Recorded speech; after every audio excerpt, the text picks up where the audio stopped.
샬롬 큐티 브런치 이주희 목사입니다. 오늘 6월 25일 함께 묵상할 말씀은 열왕기하 4장 1절에서 7절 말씀입니다. 먼저 1절을 보겠습니다.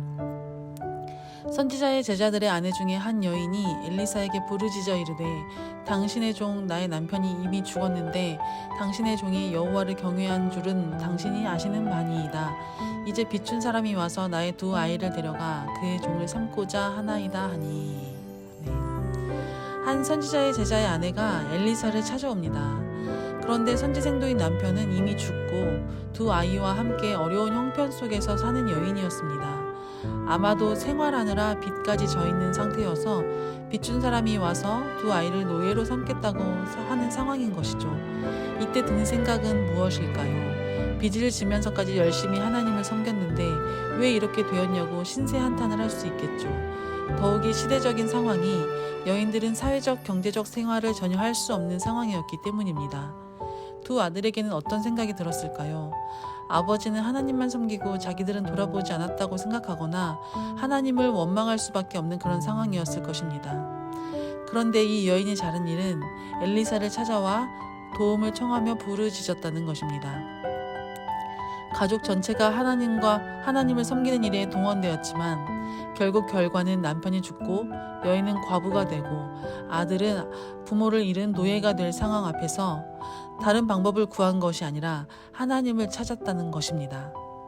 여러 가지 어려운 상황 속에서 하나님을 원망할 만한 상황이 있지만은 그럼에도 불구하고 하나님께 나아가는 우리 모두가 될 수 있기를 원합니다.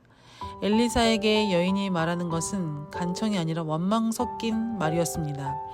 우리는 하나님을 원망할 만한 상황이 되면 하나님께 나아가지 않고 관계를 단절하기 쉽습니다. 가장 먼저 기도를 끊고 예배를 끊습니다. 그러나 시편 여러 곳곳에서 그런 상황에서도 하나님을 원망하기보다 지금의 상황에 대해서 불평 섞인 어조라 할지라도 하나님 앞에 나아가며 기도를 하고 예배를 하는 모습들을 많이 보게 됩니다. 이처럼 엘리사에게 찾아간 여인은 어려운 상황을 하나님을 찾아야겠다는 마음이 있었던 것입니다.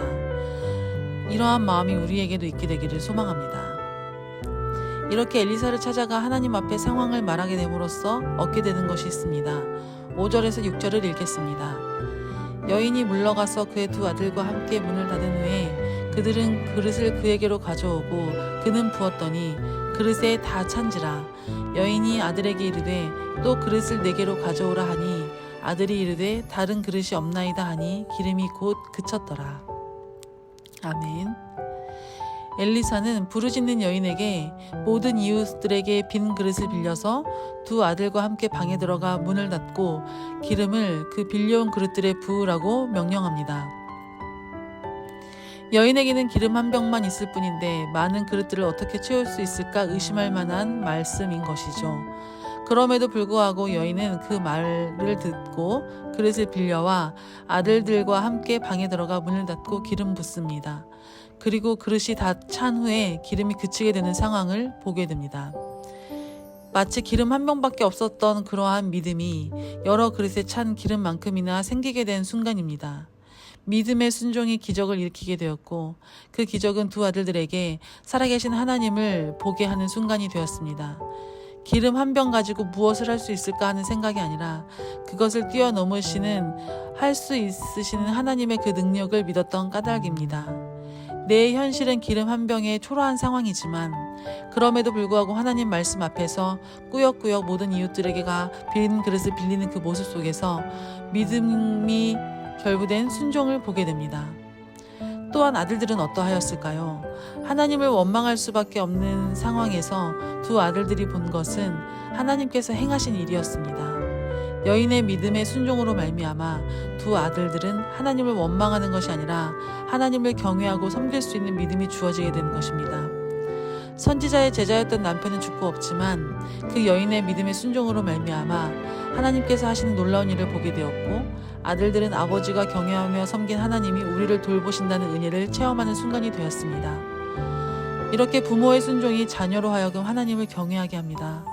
부모의 유산은 재산이나 다른 무엇이 아니라 하나님을 경외하는 믿음, 그 순종임을 보게 됩니다. 가까운 사람들에게 또는 가족에게 은혜를 끼치기 어렵다고 하는 말들이 있습니다. 하나님 앞에서 끝까지 믿음으로 순종하는 자들에게는 하나님께서 그들을 통해 하시는 일들이 있음을 오늘 본문이 말하고 계십니다. 우리가 어떤 열매를 맺을지, 어떤 은혜를 끼칠지 알 수 없으나 오늘 나에게 하나님께서 말씀하시는 그 말씀에 순종함으로 말미암아 하나님께서 준비하신 열매들을 얻게 되는 우리가 되기를 축복합니다. 기도하겠습니다. 사랑하는 주님, 원망하고 불평할 만한 상황에서 하나님과의 관계를 단절하는 것이 아니라 예배를 끊고 기도를 끊는 것이 아니라 하나님께 나아가 하나님 앞에서 불평하고 원망할 수 있는 믿음을 주옵소서. 그리하여 마침내 하나님께서 베푸시는 은혜를 목도하게 하여 주옵소서. 또한 믿음의 순종으로 말미암아 내 가까운 사람들, 가족들이 하나님의 일하심을 보게 하여 주옵소서. 사나 죽으나 언제나 하나님의 사람임을 보여줄 수 있는 그런 자들 되게 하여 주옵소서. 감사드리며 예수님의 이름으로 기도드립니다. 아멘.